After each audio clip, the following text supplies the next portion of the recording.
Nous sommes dans les locaux des éditions Saint-Martin, où nous accueillons aujourd'hui l'auteur Sylvain Matisse. Bonjour Sylvain. Bonjour Valérie.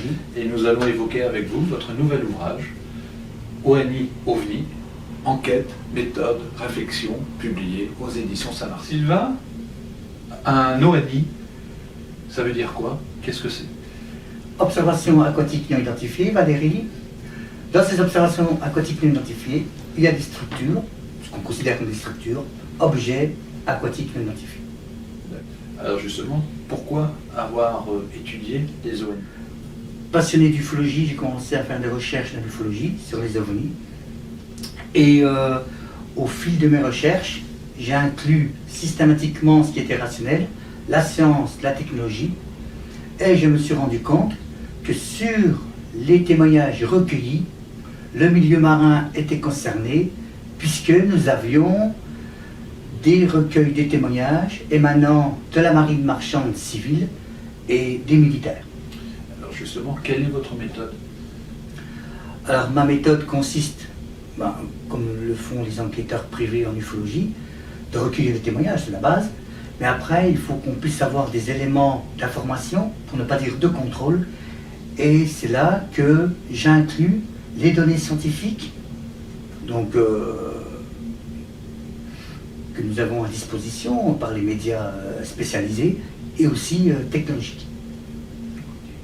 Alors, ces ONI, on les observe où? Est-ce que c'est un phénomène global ou est-ce que c'est un phénomène réservé justement à quelques zones dans le monde? Alors, les ONI concernent pratiquement tout le globe, que ce soit les régions polaires ou les régions plus chaudes. Elles concernent donc les mers, les océans, à des grandes profondeurs, pratiquement abyssales.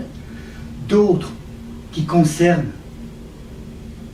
contre toute attente, aux eaux douces, donc les lacs, les étangs, où là, il y a des choses mystérieuses qui plongent ou sortent de l'eau, pendant que d'autres se contentent simplement de naviguer.